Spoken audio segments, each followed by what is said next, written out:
nous savons que tu descendras encore dans ce temps de communion pour nous remplir, pour nous élever, Père, pour nous transformer à ton image. Puisses-tu bénir tes enfants, bénis cette école du dimanche, Père.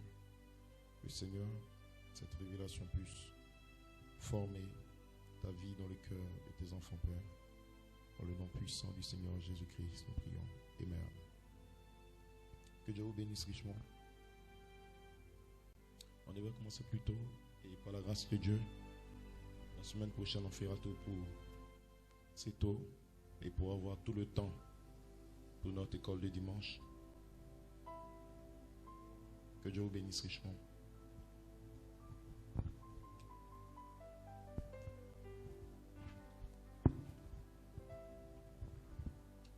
Nous faisons tout pour l'enregistrer, pour que des fils et des filles de Dieu, des prédestinés quelque part, auront un jour la bande et qu'ils puissent être réellement enseignés, aidés pour se rapprocher de la perfection. Donc, les jours passés, on a travaillé sur l'introduction. C'est notre troisième école de dimanche. Montrer l'importance très grande et capitale de l'école du dimanche, l'enseignement, la révélation. Est-ce que quelqu'un peut nous dire un mot de ce qui se rappelle qu'on a dit au sujet de l'enseignement et son importance? Oui, maman.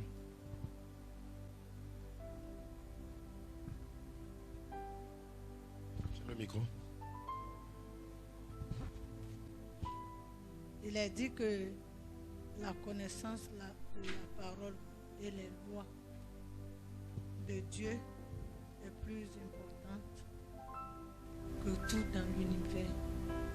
Et nous devons apprendre à connaître les lois et les principes de Dieu.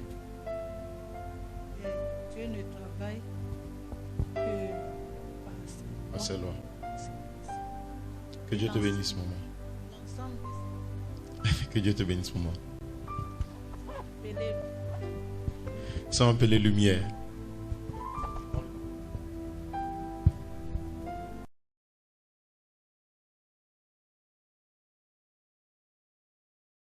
Bon, le temps qui vient avec le marqueur. Comment? Tu as un marqueur? Il peut nettoyer. Il ne va pas rester. Maman, que Dieu te bénisse richement. Et il peut écrire. Bon. Ok, c'est simple. D'accord. Donc, reste à côté ici, tu veux écrire pour nous. Donc, tu écris l'ensemble des lois est appelé lumière.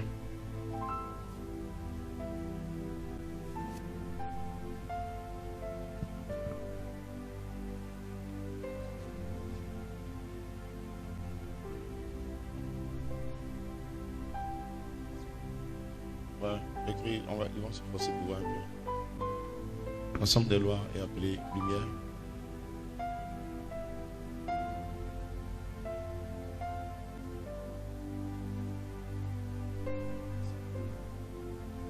Et maintenant, on essaie de trouver un marqueur, peut-être qu'il va l'avoir. Nous avons dit que la chose la plus importante, la connaissance la plus importante dans l'univers, c'est la connaissance de l'ordre de Dieu. Chemin 2, nous devons marcher dans la lumière, qui signifie marcher selon les lois de Dieu.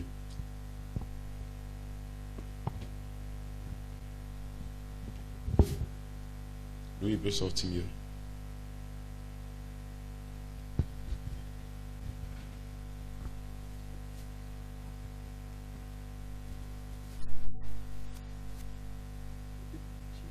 Marcher dans la lumière qui signifie marcher selon les lois de Dieu.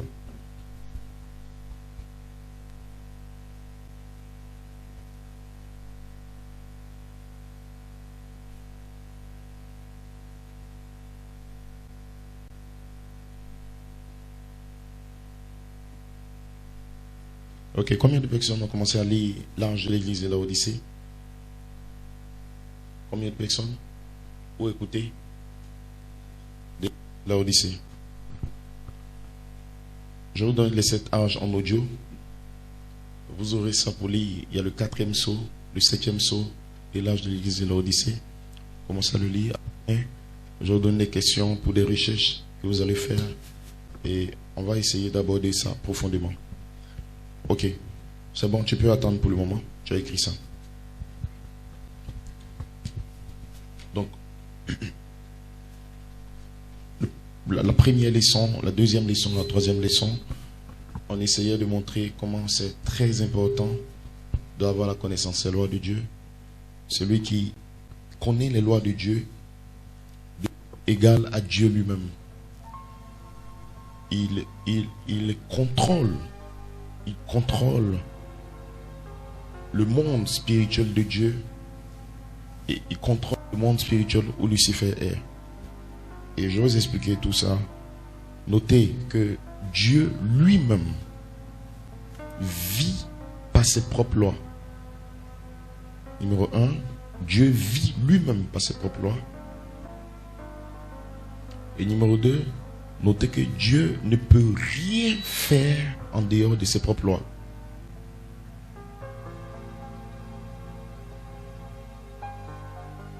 Numéro 1, il vit par ses propres lois. Numéro 2, il ne peut rien faire en dehors de ses propres lois. Numéro 3, notez que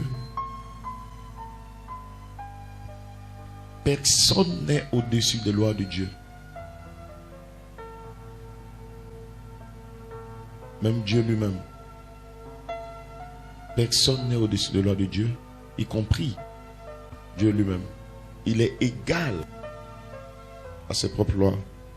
Numéro 4, il est égal à ses propres lois.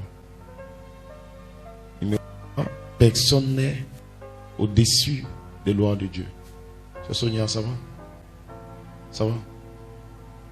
Ne vous inquiétez pas, il y a la bande audio. Vous allez avoir après pour écouter. Numéro 4, Dieu est égal à ses propres lois. Numéro 5, notez que l'omnipotence, c'est-à-dire la plénitude de la puissance de Dieu, il a mis toute cette puissance dans l'univers, dans ses lois. Donc, toute la plénitude de la puissance de Dieu. C'est numéro 6, c'est ça? Numéro 5, ok. Toute la plénitude de la puissance qui est dans l'univers de Dieu a été mise dans les lois de Dieu. Numéro 6, le seul moyen d'activer cette puissance, c'est quand nous obéissons à ces lois. Nous alignons ces lois dans notre vie. Ça va? Vous aurez la bande audio. Le seul moyen d'activer cette puissance,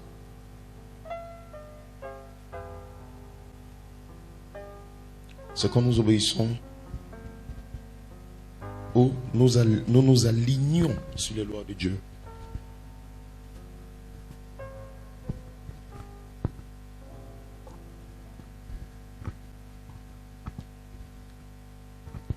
Je vous donne un exemple. Quand Dieu a écrit la parole, bonne arrivée. Quand Dieu a écrit sa parole dans le ciel, il a mis sa loi dans la première Bible, le zodiaque. Il a fait les étoiles. Il a fait des anges. Il a commencé à faire des galaxies. C'était la première Bible. Et il a établi des lois dans l'univers pour que tout fonctionne parfaitement. Il a donné une loi aux anges. Et les anges étaient créés pour adorer Dieu, pour obéir aux principes de Dieu. Merci beaucoup. Et tant que Lucifer, les anges obéissaient à Dieu, tout fonctionnait parfaitement. Jusqu'à ce que Lucifer, qui était proche de Dieu, a eu C'est un grand mystère que le prophète a révélé. Lucifer, qui était un ange que Dieu a créé. Et normalement, les anges n'ont pas le libre arbitre. Et Lucifer était tellement proche de Dieu. Dieu l'a tellement aimé qu'il est le seul ange dans l'univers à qui Dieu a accordé, comme lui Dieu, la possibilité de faire un choix. Et c'est ça qui a fait chuter Lucifer. Il lui a été donné de choisir. Dieu est le seul dans l'univers qui avait le libre arbitre. En dehors de Dieu, les hommes, il leur a donné cette capacité qu'on appelle le libre arbitre. Le libre arbitre, c'est très très très puissant sur la planète Terre et dans l'univers. Le prophète dit que c'est le libre arbitre qui a fait chuter l'homme, la liberté de choisir. Donc quand il a donné à Lucifer la possibilité de choisir entre ces lois et ce qu'il voulait faire lui-même, ça l'a fait chuter parce qu'il a fait un mauvais choix. Il avait la possibilité de garder sa position, de garder tous ses grands pouvoirs dans le royaume céleste de Melchisedec en obéissant à la loi. Voilà pourquoi vous dites au point 5, je pense au point 5, l'obéissance, le point 6. Toute la puissance est dans les lois de Dieu. Quand vous l'entendez, vous l'écoutez et que vous commencez à obéir aux lois de Dieu, vous activez cette grande puissance. Voilà pourquoi Jésus n'a jamais fait de cure d'âme, de délivrance. Vous lisez toute la Bible, vous allez voir que Jésus n'a jamais fait ça. Vous allez voir que Moïse n'est jamais allé faire délivrance, cure d'âme. David ne l'a jamais fait. Tous les fils de Dieu dans la Bible, vous n'allez jamais voir qu'ils sont allés faire des jeûnes et prières pour se délivrer à des temps de prière, d'intercession, des esprits qui les fatiguent. Il faut aller faire délivrance. Lisez bien la Bible. Tous les enfants de Dieu n'ont jamais vécu ça. Dès que la lumière de Dieu vient vers vous et que vous commencez à obéir à la lumière, cette parole à laquelle vous obéissez, quand Dieu l'a prononcée au commencement, il a mis une puissance dans la parole. Cette puissance ne peut jamais agir jusqu'à ce que vous croyiez cette parole et que vous acceptez d'obéir à cette parole. Quand vous la croyez, et que vous obéissez à cette parole, vous activez la puissance qui est dans la parole. Et cette puissance vient en vous. Vous pouvez aller n'importe où dans le monde, devant n'importe quel marabout, devant n'importe quel sorcier dans l'univers, qu'ils soient en Europe, dans la forêt, quelque part. Et parce que vous obéissez à la loi, et que dans la loi, il y a cette puissance, vous avez cette puissance en vous et vous détruisez Satan et le monde des ténèbres. Maintenant, la même loi qui a cette puissance, quand vous désobéissez à cette loi, vous activez aussi une puissance, mais qui vous détruit. Écrivez ça. Très important maintenant. Numéro 7. La désobéissance à la loi de Dieu active la puissance de destruction.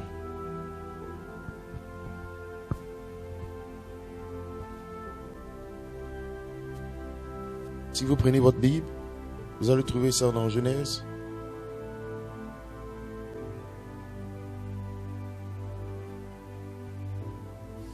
Qu'est-ce qui fait ce son en bas comme ça? Qu'est-ce qui fait ça? Touche le câble.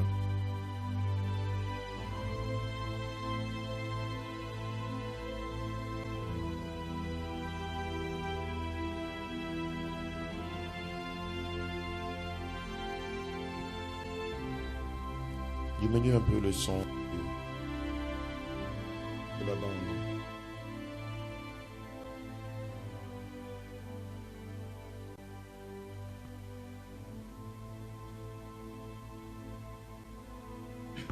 Donc quand vous prenez Genèse,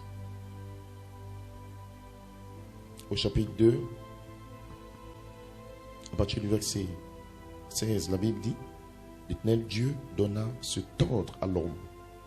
Tu pourras manger de tous les arbres du jardin, mais tu ne mangeras pas l'arbre de la connaissance du bien et du mal, car le jour où tu en mangeras, tu mourras. Si vous lisez, Dieu n'a jamais dit, le jour où tu manges, je vais vous tuer. Il dit, le jour où tu en mangeras, tu mourras. L'Éternel Dieu donna cet ordre, sa loi. Donc, quand Dieu donne son ordre et sa parole, il y a un pouvoir à l'intérieur. Jésus, dans Jean 6, dans Jean 8, parlait, il disait, ce n'est pas moi qui vous juge, mais mes paroles vous jugent. Si vous les croyez, vous avez la vie éternelle. Mais si vous les rejetez, vous mourrez. Il a encore dit, répentez-vous. Répentez-vous, car le royaume des cieux est proche. Si vous ne vous repentez pas, que vous ne croyez pas, vous mourrez dans vos péchés. Donc, la désobéissance que Adam et Ève ont connue a activé la puissance de la mort et de la destruction. Dieu ne détruit personne. Dieu a envoyé sa loi, il a mis la puissance à l'intérieur. Elle sauve, elle élève, elle bénit. Elle détruit aussi la désobéissance. Voilà pourquoi il est très, très, très important et même primordial d'avoir la connaissance véritable de la loi divine de Dieu. La Bible dit, par manque de connaissance de cette loi, mon peuple périt.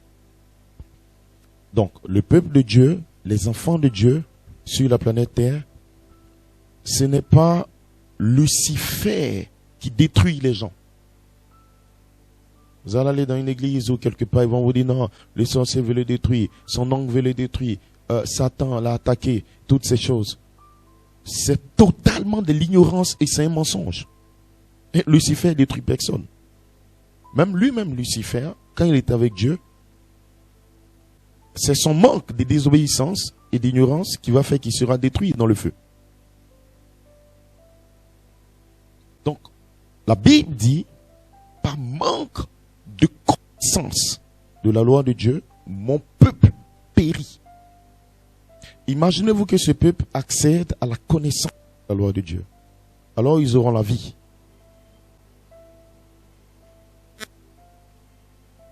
Il faut rétablir le son de ça. Rétablir le son.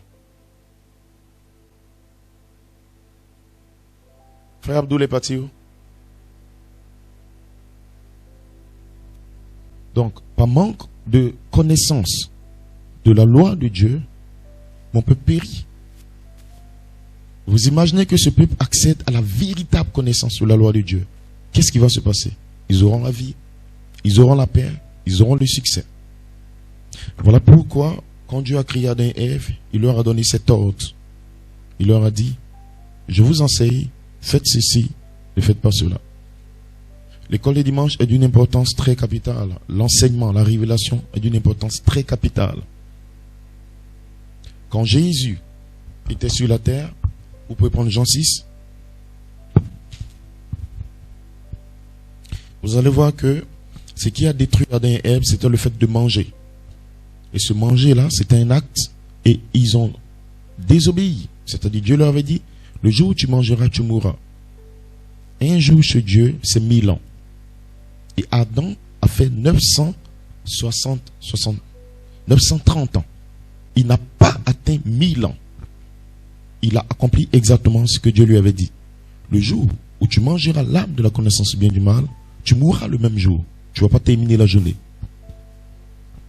Nous, les fils de Dieu, quand nous venons à Dieu, nous n'allons pas faire ce que Adam a fait. Mais dans Jean 6, regardez ce que Jésus a dit. Jean le chapitre 6.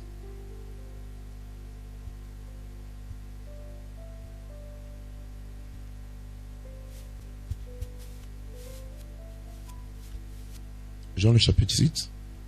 Je vous donne à partir du verset 56. Jésus parle, il dit, celui qui mange ma chair et qui boit mon sang demeure en moi et je demeure en lui. Comme le Père qui est vivant m'a envoyé et que je vis par le Père. Ainsi, celui qui me mange vivra par moi. C'est ici le pain qui est descendu du ciel. Il n'en est pas comme vos pères qui ont mangé la manne et qui sont morts. Celui qui mange ce pain vivra éternellement. Il y a la place ici, il peut s'asseoir.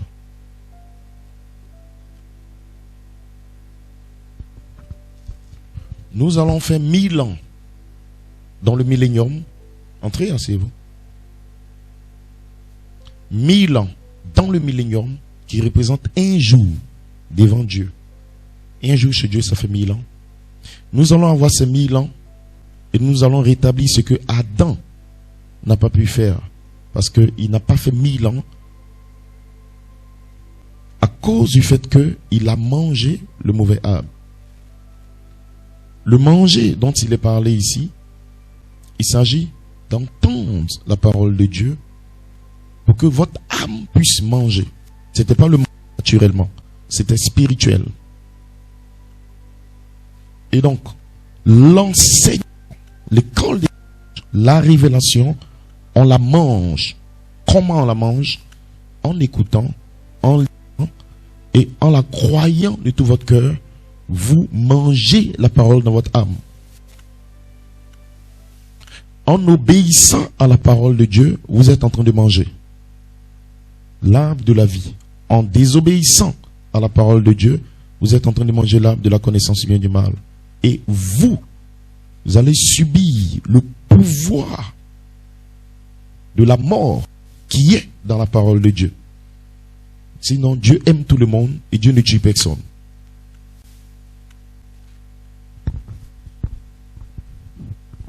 Donc, quand Jésus, il dit, celui qui boit mon sang, qui mange ma chair, a la vie éternelle.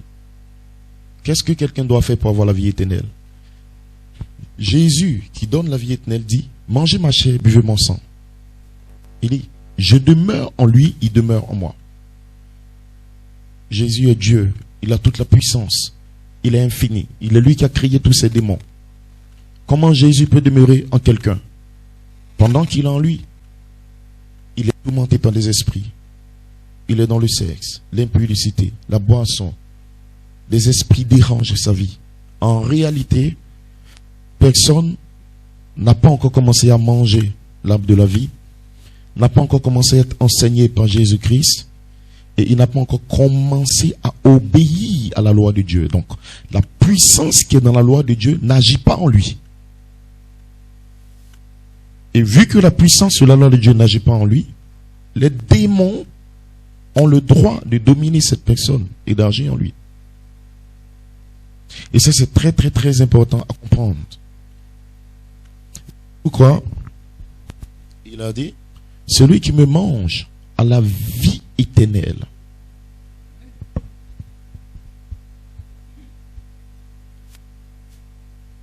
Je vous donne maintenant certaines citations. Dans la statue de l'homme parfait, à la citation 31, Malachie 4 nous dit, maintenant, nous approchons les 7 sceaux et nous venons de terminer les 7 âges de l'Église. Ceci est un message d'enseignement qui lie l'homme qui va être racheté à l'intérieur par le sang de Jésus-Christ et qui va se trouver dans l'âge de l'Église, cet âge de l'Église éternelle à la fin des sceaux. Donc, vous voyez la pyramide qui était derrière. Cette pyramide-là, tu peux tourner, ils vont voir.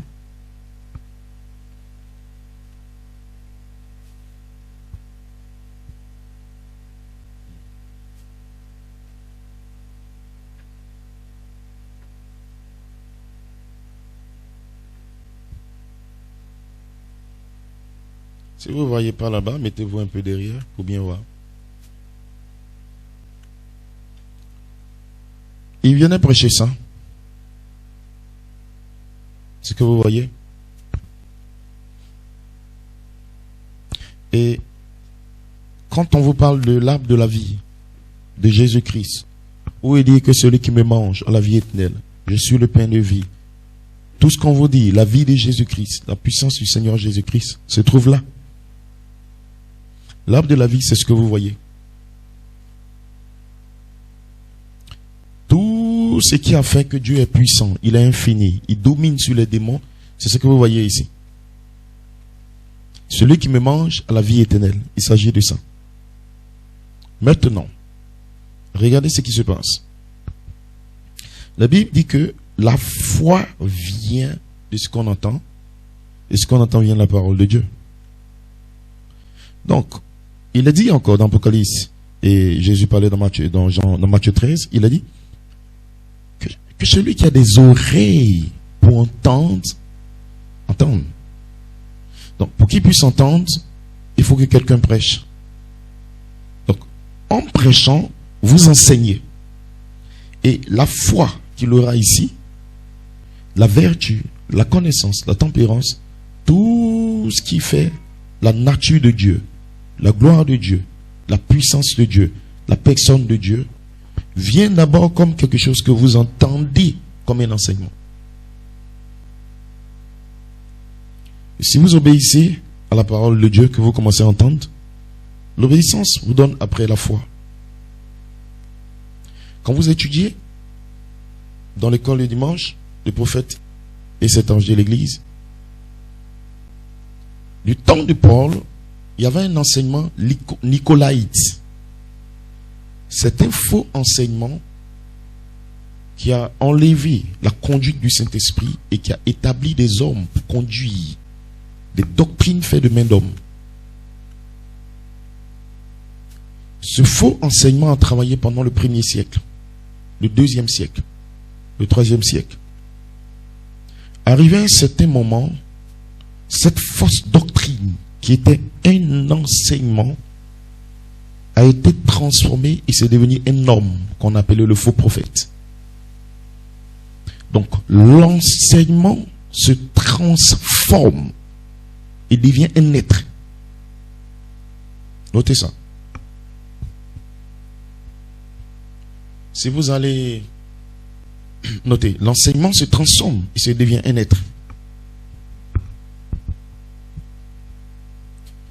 Si vous allez dans la Rose-Croix, la Maïkari, le bouddhisme, ou dans beaucoup de sectes,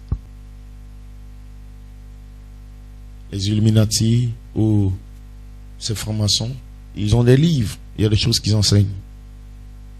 Pas vous entendez, c'est simple, c'est des livres que vous lisez, ils expliquent des choses. Mais il y a des esprits derrière.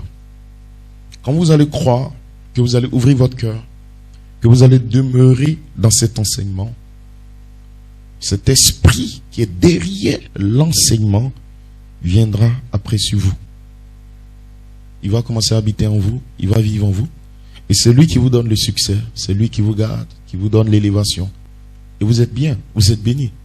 Mais en même temps qu'il demeure en vous, qui vient de l'enfer et pas du ciel, dès que vous mourrez, il vous récupère et vous partez en enfer.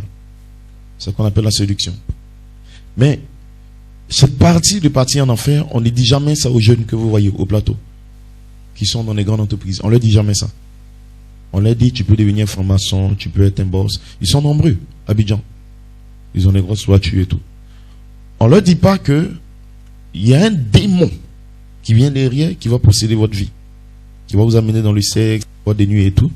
Et que ce démon-là, il est destiné à prendre votre âme précieuse et l'amener en enfer pour toujours. Des choses, et on leur enseigne seulement tout ce qui est bon, tout ce qu'ils vont avoir. Ça vient par un enseignement. Mais après, ça se transforme en un esprit. Toutes les personnes que vous voyez à Abidjan, qui ont l'argent, la plupart, 90% sont tourmentés.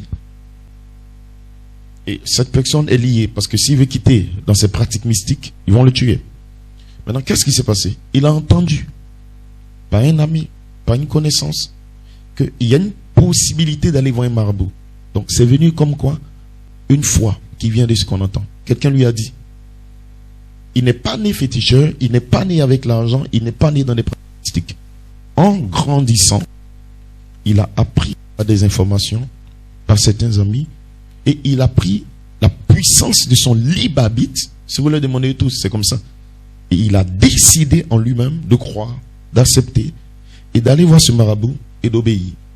Alors il rentre dans la politique où il devient un grand homme d'affaires et il obéit à toutes les pratiques.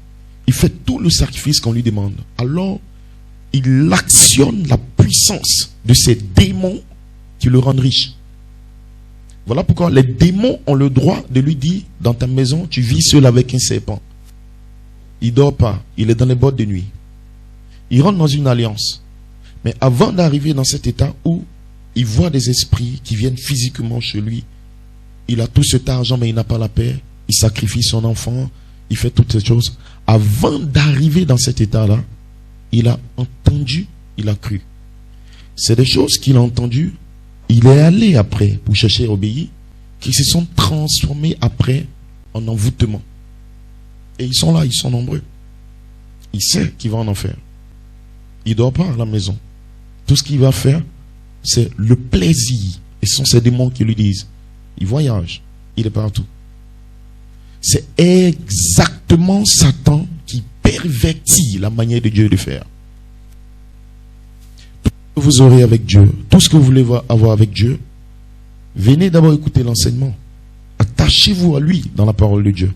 Attachez-vous à l'enseignement. Plus vous écoutez, vous obéissez, vous écoutez, vous l'aimez, vous l'écoutez, vous l'adorez, les esprits qui sont derrière la parole de Dieu, les anges et Dieu lui-même, un moment, vont devenir matériels chez vous à la maison. Ils vous envoûtent. C'est très simple. Et comme ils vivent dans la sainteté, vous ne faites plus d'efforts. Vous vivez dans la sainteté. Comme ils vivent dans l'amour, dans la paix, dans la joie. Vous vivez dans l'amour, dans la paix, la tranquillité. Pourquoi? Parce que vous avez accepté d'écouter un enseignement et de commencer à obéir à cet enseignement. Après, l'enseignement se change en une personne. Si un homme vient dans la parole de Dieu, il ne prend pas le temps d'écouter. Il s'appuie sur ses expériences.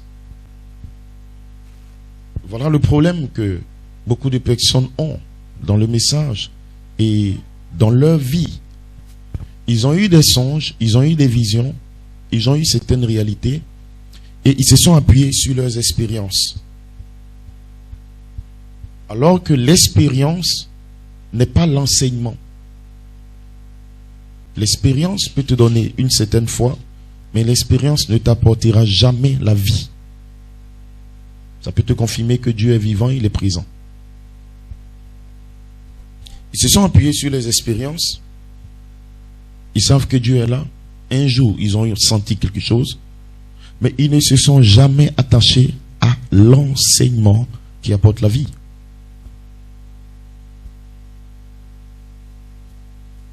Quelqu'un peut préparer Matthieu 13 pour lire pour nous?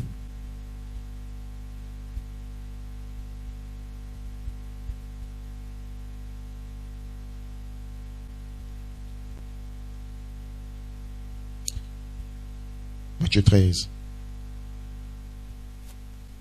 Attendez d'abord. Attendez. Matthieu 13 à partir du verset 13 à 16.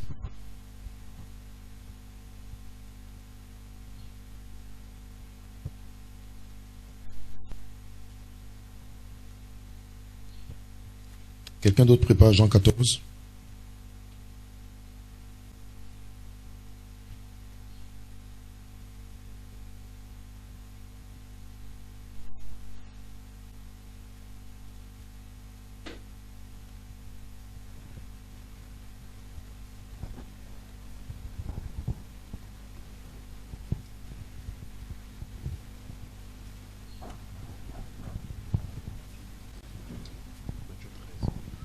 Matthieu 13, à partir du verset 13. C'est pourquoi je leur parle en parabole, parce qu'en voyant, ils ne voient point, et qu'en entendant, ils n'entendent ni ne comprennent. Et pour eux, s'accomplit cette prophétie d'Ésaïe.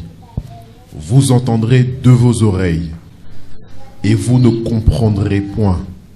Vous regarderez de vos yeux, et vous ne verrez point.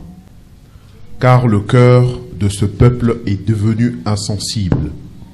ils ont endurci leurs oreilles et ils ont fermé leurs yeux. Dieu te bénisse. Dieu te bénisse. Matthieu 13 est très important. Tu peux éteindre le micro. Matthieu 13 est très important. C'est pourquoi je leur parle en parabole, afin qu'en entendant, ils n'entendent point. Vous pouvez réaliser que Dieu est amour, Dieu est bon. Dieu descend sur la terre, il commence à parler aux hommes aux paraboles, alors que la Bible dit qu'il a tant aimé le monde. Maintenant, il dit que ils entendent, ils comprennent point. C'est-à-dire, ils écoutent la parole de Dieu, mais la compréhension, c'est l'explication que le Saint-Esprit lui donne dans son cœur et qui lui permet d'appliquer ce qu'il a écouté à sa vie. Là, il a entendu Dieu. Donc, dans le monde entier, dans les églises, partout sur la planète Terre, il y a des millions de personnes qui entendent, mais n'entendent pas. Il écoute, il lit la Bible, mais il n'entend pas. Pourquoi? Il n'entend pas parce qu'il n'a pas encore reçu ce qu'on appelle l'enseignant intérieur. Là, quelqu'un peut prendre maintenant Jean 14, à partir du verset 25-26.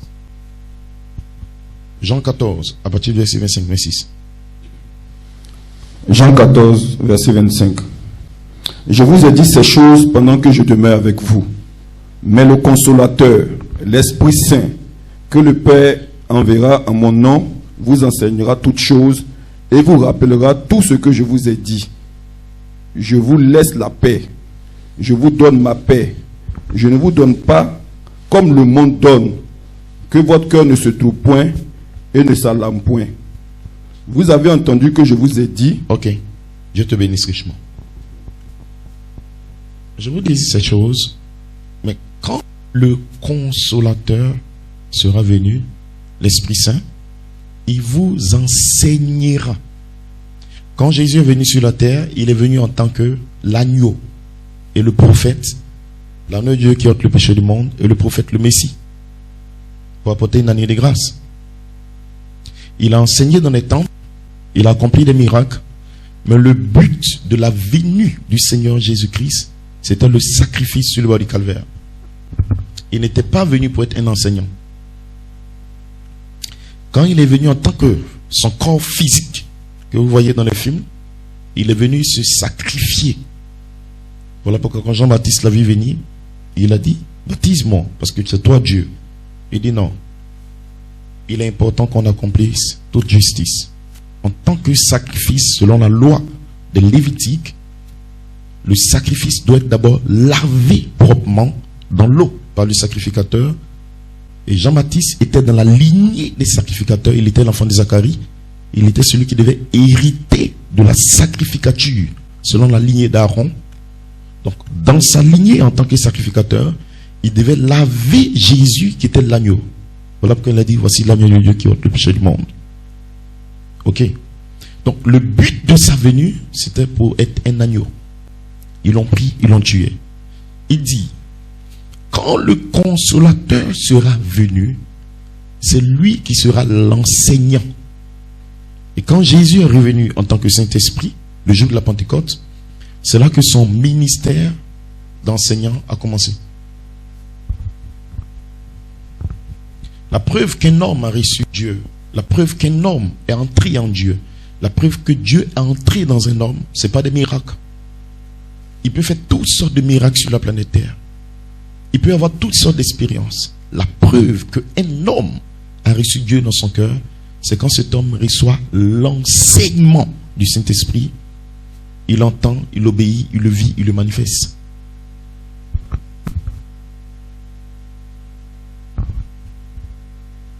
Que le nom du Seigneur soit béni. Malachie 4 nous dit, maintenant, vous commencez à voir que le parler en langue n'est pas la preuve qu'on a le Saint-Esprit. La preuve, c'est qu'on entend ce que l'Esprit dit. Et l'Esprit enseigne. C'est exactement ce que Jésus allait faire quand il viendrait. Jean 14, 26. Il vous enseignera toutes choses. Il vous rappellera ce que le Père a dit. Or, il nous a dit que quand le Saint-Esprit viendrait, c'est que le Saint-Esprit, l'enseignant, viendrait nous enseigner toute la vérité. Mais cet enseignant est un enseignant intérieur, pas un enseignant extérieur. Notez ça, le Saint-Esprit est un enseignant intérieur. Il enseigne extérieurement et il revient en vous comme étant un enseignant intérieur. S'il n'est pas là, vous ne pouvez pas être enlevé. S'il n'est pas là, vous ne pouvez pas avoir la puissance. S'il n'est pas là, vous ne pouvez pas avoir la connaissance véritable. S'il n'est pas là, vous ne pouvez pas obéir à la parole de Dieu. Regardez. Vous sortez, vous êtes un jeune. Quelqu'un vient, vous avez eu des songes, il vous dit non.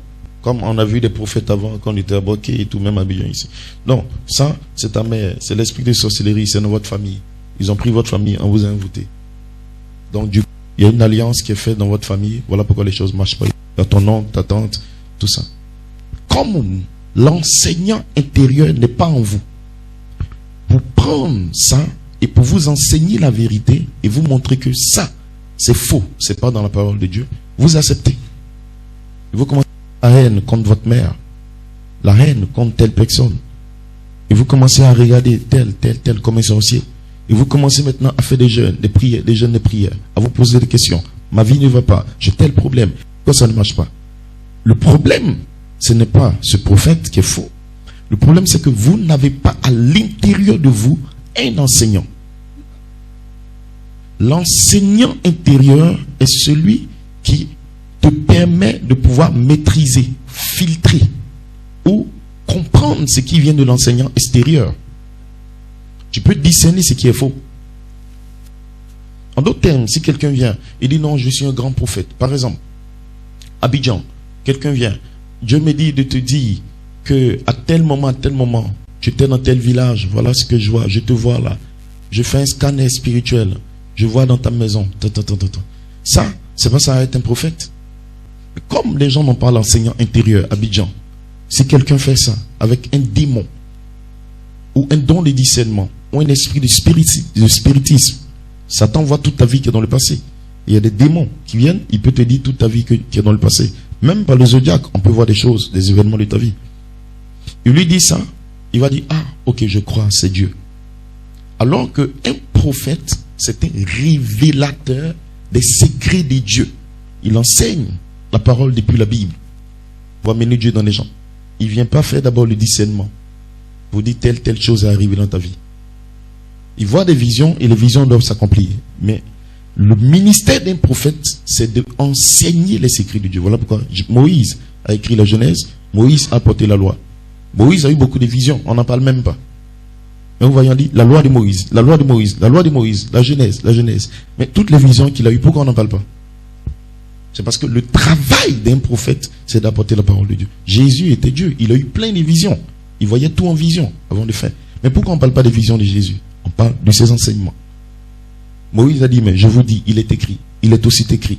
Il enseigne les béatitudes. Heureux ceux qui ont ça. Heureux ceux qui procurent la paix. Heureux. Jésus était le Dieu prophète. Il n'est pas venu expliquer ses visions aux gens. Ou pour dire, Dieu me dit de te dire, non. Il enseigne.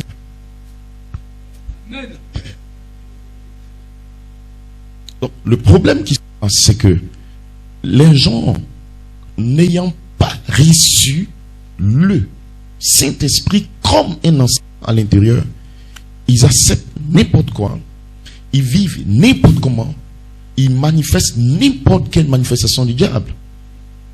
Simplement parce qu'il n'est pas enseigné. Et la Bible dit, par manque de connaissance ou par manque de connaissance intérieure, mon peuple périt.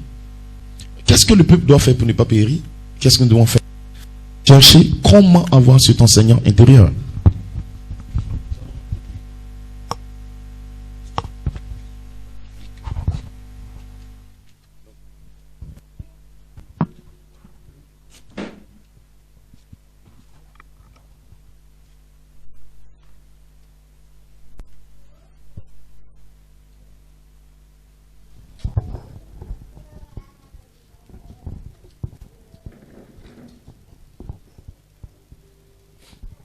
Ok. Malachie 4 nous révèle maintenant. Il dit, nous entendons la vérité adressée dans chaque âge, que celui qui a des oreilles entende ce que l'Esprit dit aux églises. Mais, seul un homme rempli de l'Esprit peut entendre la révélation pour cet âge. Personne d'autre ne peut comprendre.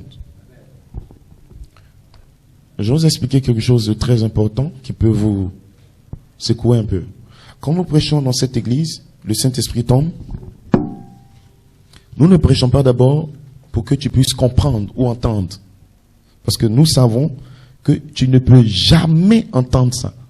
Tu n'es pas encore rempli du Saint-Esprit. Mais nous prêchons pour féconder ton âme. Comme la sémence, le sperme de Dieu. Ça rentre en toi et pour que la parole se multiplie. Et provoquer ta naissance. Quand Christ va naître en toi, qui va venir te remplir du Saint-Esprit, tu vas reprendre les bandes. Tu vas commencer à entendre. Voilà pourquoi les mêmes messages, la même Bible que tu lis et que tu lisais avant, quand Dieu va te remplir du Saint-Esprit, le moyen de savoir qu'il t'a rempli du Saint-Esprit et que tu es né dans le royaume, quand tu reviens pour l'étudier, tu as une compréhension comme si tu l'avais jamais étudié. C'est la preuve que le Saint-Esprit est entré en toi. Ne cherche pas autre preuve. Si tu veux voir un ange voler comme ça sur ton lit, ouh, mon enfant, je suis là. Parce que très souvent, les gens entendent ça. Ils vont dire, ah, l'ange avec moi. Non. C'est la preuve. Un enseignant. C'est quand un homme est rempli du Saint-Esprit que le Saint-Esprit en lui, qui est l'enseignant intérieur, commence à discuter et lui parler. Et lui enseigne des choses concernant le royaume.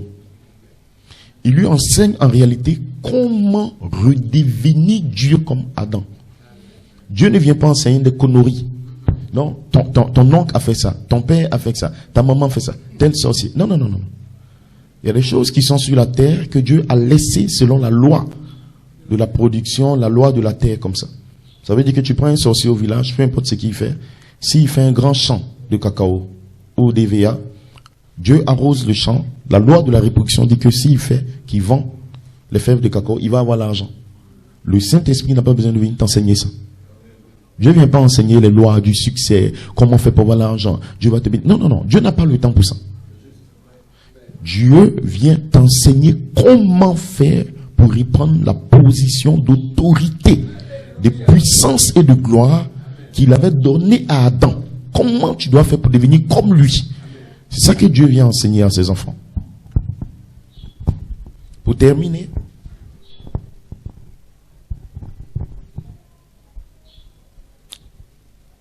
la grande question maintenant, comment je rentre, moi, en tant que croyant, comment je fais pour avoir cet enseignant intérieur? Qu'est-ce que je dois faire? Et là, ce que je vous dis maintenant est très très important, parce qu'on n'a pas encore commencé l'école du dimanche, c'est juste l'introduction que je vous donne, pour que vous puissiez comprendre l'importance.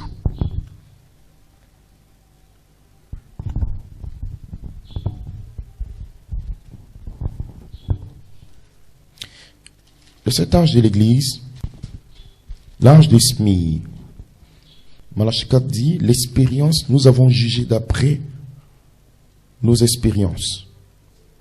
Mais, débarrassez-vous de l'expérience comme critère. L'expérience, c'est quoi? Vous allez voir quelqu'un qui va dire, je suis dans le message depuis 20 ans, 30 ans, 40 ans. Ou bien je connais des jeunes sœurs, leur papa était pasteur dans le message, ils sont nés dans le message. La plupart d'elles sont Chanel. La plupart que j'ai connues, à Abidjan comme dans d'autres pays. Parce que la personne juge d'après ses expériences. Il est là il y a longtemps. Quand son papa, il est né, il était bébé, son papa prêchait le message. Il a entendu, il a vécu des choses et tout. Par conséquent, il est arrivé. Il devient orgueilleux, vaniteux. Et il compte sur tout son passé pour vivre avec Dieu. Et c'est l'erreur la plus fatale. C'est ce que Ève a fait. Elle voyait Adam prononcer la parole. Et tous les soirs, Elohim descendait. Donc, elle était habituée à voir Melchisedec. Il vient tous les soirs. Les anges sont là, ils chantent, il apparaît. Donc elle s'est dit, ce qui est sûr, Dieu nous aime, il vient tous les soirs. Ce qui est sûr, vraiment, on a expérimenté Dieu. Vous dites amen. Elle devait juger d'après la parole. Parce que quand Lucifer est venu attaquer l'homme, il a touché la parole de Dieu. Dieu a-t-il réellement dit? Il n'a jamais dit, Dieu a-t-il réellement donné une expérience? Dieu a-t-il manifesté ça? Non, non, non, non. Il a dit, Dieu a-t-il réellement dit? Donc, Lucifer a attaqué la parole. Ève devait sortir la parole pour juger ce que Lucifer dit d'après ce que Dieu a dit. Elle devait dire, oui, la parole de Dieu nous dit de ne pas manger l'arbre de la connaissance du bien et du mal. Dieu l'a dit. Elle allait repousser Lucifer. Elle a raisonné à cause de l'expérience. Et un frère peut raisonner dans sa vie. Il se dit qu'il est un ancien. Il connaît Dieu. Personne ne peut connaître Dieu. Dieu se révèle à vous un peu. Mais le jour où tu le connais, c'est que c'est plus Dieu. Parce que Dieu est infini. Donc personne ne peut le connaître dans sa plénitude. Il te donne un peu que tu connais. Il te dit marche dedans. Demain il te donne un peu. Quand tu arriveras dans la résurrection, tu vas découvrir des choses. Quand nous serons transformés dans nos corps, parce qu'il y a des choses que Dieu ne peut jamais nous expliquer dans ce corps. De même que toi, tu ne peux pas parler avec un chien dans ta maison ou un poulet. Il y a des choses qu'il ne peut jamais comprendre. Tu peux pas lui expliquer des choses concernant les mathématiques. À moins qu'il soit transformé, qu'il devienne un homme. Tu peux discuter des choses avec lui. Quand nous serons transformés dans notre corps, que vous voyez, jusque dans nos atomes, nous serons semblables exactement à Jésus-Christ, dans un corps glorifié.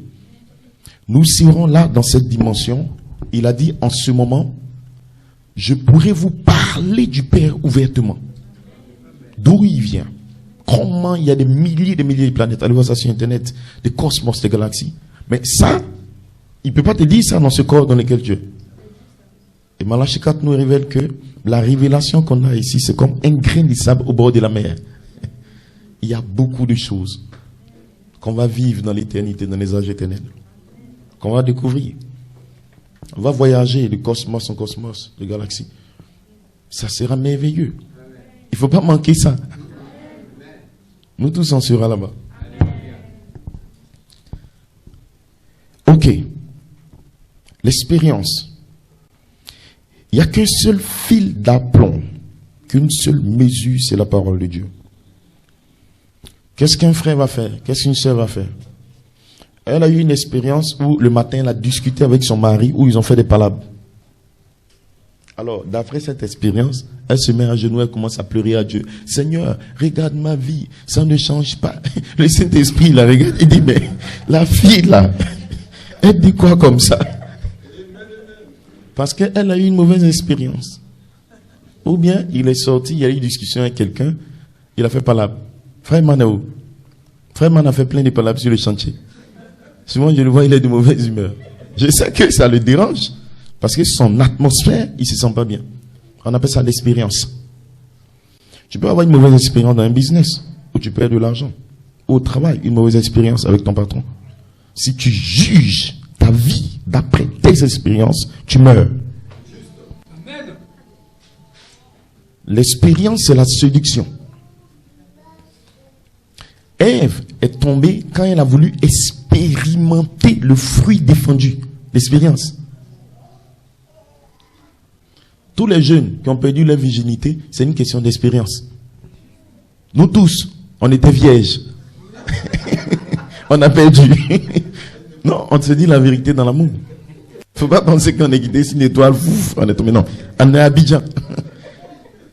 C'est une question que tes amis, moi mes amis, se moquaient de moi quand ils ont appris que je n'ai jamais connu de femme. Parce qu'ils te voyaient comme un dieu. Bon, maintenant toi tu es là, tu vas dire quoi? Donc, tu luttes pour expérimenter, pour que quand ils parlent, tu peux leur expliquer aussi tes expériences. En tant que petit démon dans votre groupe, on joue au basket, chacun explique. Il y a vraiment lui, c'est un dieu. Et là où il y a le mal, on se glorifie du mal.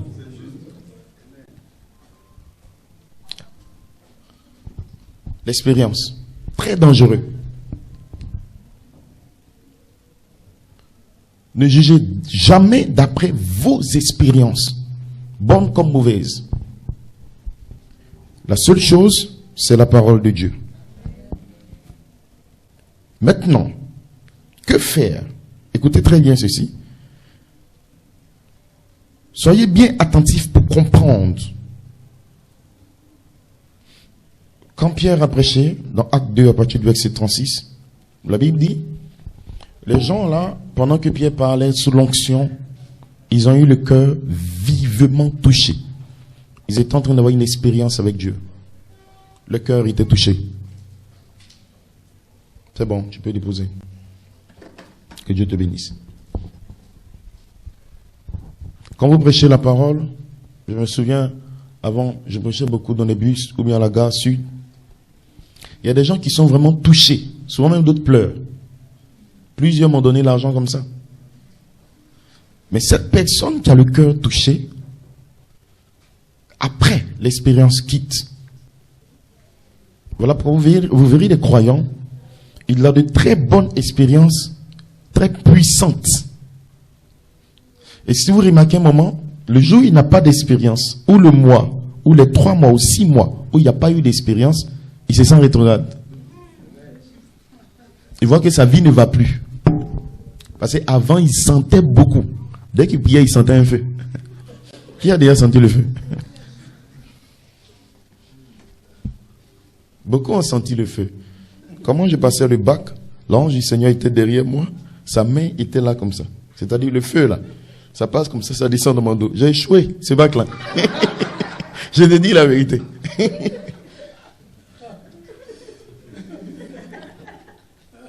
Ça dit, cette année-là, j'ai eu tellement d'expérience avec Dieu que je ne peux même pas oublier. Bon, c'est parce que je n'étudiais pas. J'ai passé tout mon temps à méditer. Bac blanc, je pense qu'il y a eu 8 quelque part là-bas, de moyenne. Bon, 8, c'était l'éternité. On disait non, par la foi. On essayait de se jeter comme ça. Étudier. 3 jours avant, pendant qu'on se concentrait, ils ont dit, les gens de l'EMPT ont eu le pétrole. C'était terrible. Les 3 jours avant le bac. On dit le pétrole a coulé là. Tu prends le bac, tu vas en bas là-bas. C'était zéro. Ils ont trompé tout le monde. Des expériences malheureuses. On a prié jusqu'à avec mon groupe là, les Pocou Franck. Moi, je sentais la présence de Dieu. C'est une expérience. Zéro. Un échec total. Même si l'ange était là. L'expérience. Si vous basez votre foi sur une expérience, vous êtes foutu. Martin Luther, il était couché très tard, 3h, 4h. Il voit un ange qui apparaît brillant de lumière comme ça, en robe. Il lui dit, oh Martin Luther, je suis le Seigneur Jésus-Christ, adore-moi. Tu adoreras le Seigneur ton Dieu. Il est couché sur son lit. Pendant qu'il est couché, les Écritures passent. Et l'ange là, il a une couronne. Très beau, lumineux. Ça, c'est un frère dans l'inspiration. Le 3e pull Melchisédek. Il va se coucher pour adorer. L'ange va lui donner un coup. C'est fini. Un ange très beau. Je suis le Seigneur Jésus-Christ, adore-moi. Je suis le Seigneur Jésus-Christ, ton Dieu, adore-moi. Il est couché et regarde. Les Écritures passent dans son esprit où il est dit qu'il sera couronné roi des rois. Et ça va se faire là-bas, dans le monde à venir. Et actuellement, on est encore sur la terre. Et celui-là a une couronne. Il dit, Satan, dans le nom de Jésus-Christ, je te chasse, arrière de moi. Paf, l'ange a disparu. Si cette chose arrive à Abidjan, à un homme de Dieu, tous les autres sont morts. Il va filmer ça. Ça sera sur YouTube, partout sur Facebook. C'est une expérience. Les anges l'ont visité. Il l'a adopté. Mais c'était un démon. Voilà pourquoi Dieu ne traite pas avec les gens d'après l'expérience. Quand Jésus était là, qu'il est ressuscité, les femmes ont vu les anges. Il dit, allez leur dire que je vais les trouver en Galilée. Il est revenu. Ils avaient peur. Ils pensaient que c'était un fantôme. Parce que son corps a été transformé. Touchez-moi. Il a parlé avec eux. Il a disparu. Ils étaient en feu. Il est revenu 8 jours après.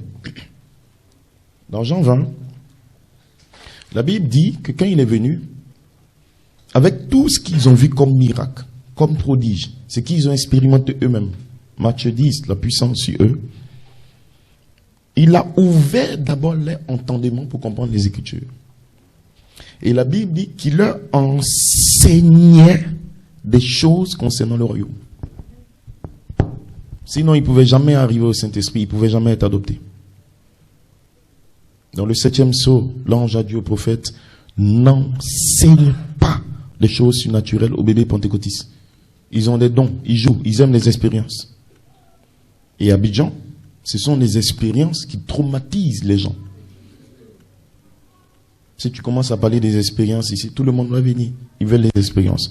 Mais ils ne veulent pas la parole qui donne la vie, qui donne le Saint-Esprit. Donc je vous lis ça. Comment faire? Très important, n'oubliez pas. Pierre a dit, répentez-vous et que chacun de vous soit baptisé au nom du Seigneur Jésus-Christ pour le pardon des péchés et vous recevez le don du Saint-Esprit. Et donc, regardez l'image. Les gens, tu peux retourner, tu écris un rond, tu mets l'expérience et puis compte la parole, tu mets un trait comme ça. Les gens, dans Acte 2, la première fois que l'évangile a été prêché sur la planète Terre, tu mets 2 rangs comme ça, l'expérience, compte. La première fois, le premier prédicateur qui a prêché l'évangile de Christ sur la planète Terre, c'était Pierre, l'apôtre.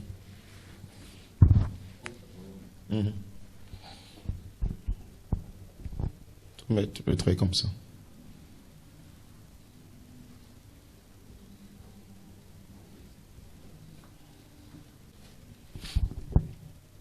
L'apôtre prêche et les gens sont touchés. Ils ont une expérience. Le cœur, le Saint-Esprit commence à tomber. Les gens disent, hommes frères, que ferons-nous? Regardez ce qu'il va faire. Le prophète reprend. Et ça, c'est très, très, très important. N'oubliez jamais ça. Dieu, en Pierre, dit aux gens, répentez-vous. Il n'a jamais dit aux gens d'aller faire des culs d'âme, d'aller chercher à faire des jeûnes, d'aller chercher à être visité par quoi que ce soit. La repentance, c'est se détourner de ses voies anciennes en écoutant la voix de Dieu et en se forçant d'obéir à la voix de Dieu. Donc, tu te détournes de ta voie ancienne, ta mauvaise vie, et tu commences à écouter la voix de Dieu en t'efforçant d'obéir. C'est ça qu'on appelle la repentance. Répentez-vous. Il ne leur parle pas d'une expérience. Il ne leur dit pas, mon Pierre, j'étais là, des langues de feu sont venues sur ma tête. Mon Pierre, j'ai vu Jésus, un ange m'a parlé. Mon Pierre, non. Il leur donne directement la parole. Non. Répentez-vous. Il leur donne ça. Quand ils vont confesser le péché et qu'ils vont accepter d'abandonner leur vie et qui vont accepter de commencer à obéir à la voix de Dieu, il leur dit, numéro 2, allez appliquer votre engagement du baptême. Faites-vous baptiser. L'obéissance, l'application. Vous voyez que ça, les hommes du monde ne veulent pas ça. Ils veulent des expériences. Mais Pierre était en train de leur montrer comment Jésus entre dans l'homme. Et ce Jésus-là, qui est Dieu, il est le même hier, aujourd'hui, éternellement. Il ne peut pas être en toi et puis des démons, le diable, la mondanité, le péché. Tu es troublé par des choses où un petit garçon joue avec toi, une fille. Jamais. Je sais que Jésus n'est pas rencontré avec toi.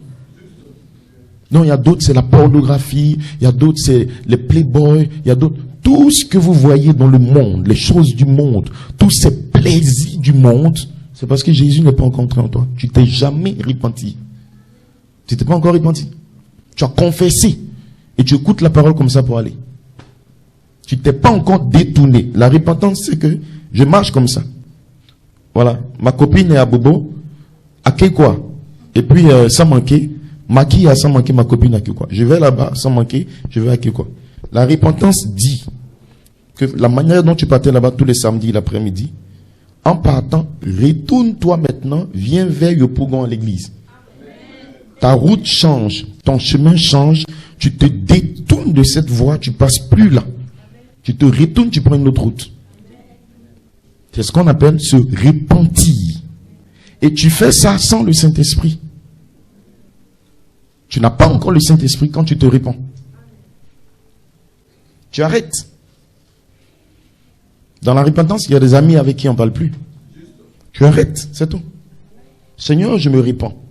Et je décide d'arrêter ça. Je confesse tout, c'est fini, j'arrête. Tu ne peux pas te repentir d'une situation dans ta vie et puis garder la même situation où tu es dedans. Non, tu ne t'es pas encore repenti. Et tant qu'un cœur n'est pas encore repenti, Dieu ne viendra jamais. Tu dois te repentir de la télévision, de ton ordinateur, de ton téléphone. Repens-toi, détourne-toi de ça. Ceux qui sont sur les réseaux, repentez-vous. Ça veut dire quoi? Ça veut dire que le temps que tu faisais dessus, arrête, faut couper, faut donner à Dieu. Détourne-toi. Tu dois te repentir de ta manière de parler. On arrête. Si tu parlais avec légèreté à ton mari, ou le mari insultait la femme, il lui disait toutes sortes de bobards, tout ça, il doit arrêter avant que le Saint-Esprit rentre en lui. Il arrête, il se détourne de cette manière de parler, cette manière d'agir, cette manière de faire. Avant que le Saint-Esprit ne rentre en lui, il se répand. Là, on appelle ça prendre la parole dans ta vie. Prendre la parole dans ta vie. Abidjan, ils ne sont pas repentis. Ils n'ont pas le cœur repentant. Vous avez une grande église où des boss viennent, un ministre vient, un président vient. Toi, tu vas attraper un président pour lui dire, répands-toi. Un président ou un ministre, tu vas lui dire, répands-toi. Donc, il peut aller dans un coin où on peut lui dire de ne pas se repentir. Avant, on partait tous à l'église catholique. Il y avait des gens et tout. Oui, je sais. Je vois le temps. Il y avait des gens. Tout le monde venait là-bas. Dans cette église-là. Tous ceux qui viennent, ils n'ont pas le cœur repentant. Les jeunes filles continuent dans le péché et la mode. Elles ont leurs copains, les musiques païennes. Les jeunes hommes continuent dans toutes sortes de plaisirs. Et on vient, on fait la messe, on s'en va. On vient, on fait la messe, on s'en va. On vient, on fait la messe, on s'en va. Et on dit que Pierre était le premier pape. Alors que Pierre, le jour de la Pentecôte, son premier message, c'était « Repentez-vous ». Voilà pourquoi vous pouvez être libéré d'une dénomination et ne pas être délivré dans votre cœur. Ça veut dire que la repentance n'est pas encore venue à vous. Dans le message et dans nos assemblées, beaucoup n'ont pas le cœur repentant. Souvent, ils ne savent même pas ce que c'est que la repentance. Repentez-vous. Je vais mieux vous expliquer prochainement. Donc, comment faire pour entrer dans cet enseignement? Avoir l'enseignant intérieur, avoir le Saint-Esprit. Numéro 1, repentez-vous, soyez baptisés du Saint-Esprit et vous recevrez, et soyez baptisés au nom du Seigneur Jésus-Christ et vous recevez le don du Saint-Esprit. L'apôtre Paul nous explique. Avez-vous reçu le Saint-Esprit depuis que vous avez cru? C'est là le problème de beaucoup de gens. Les gens se repentent souvent de leurs péchés. Ils se font baptiser d'eau, mais ils ne continuent pas pour recevoir le Saint-Esprit. On croit, on veut d'avoir le Saint-Esprit. Et quand vous croyez que vous êtes baptisé, vous êtes dans la bonne direction, c'est-à-dire dans la direction du Saint-Esprit. Mais, avez-vous reçu le Saint-Esprit depuis que vous avez cru? Les gens croient, puis s'arrêtent. Et on ne reçoit pas le Saint-Esprit. On se répand. Et on continue ainsi. Mais il faut continuer jusqu'à avoir le Saint-Esprit. Ils n'ont pas la puissance. Ils n'arrivent pas à la Pentecôte parce qu'ils s'arrêtent. Ce sont de faux croyants.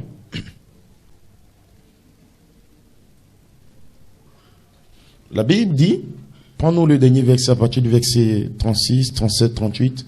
Tu prends le verset 38-39 pour terminer.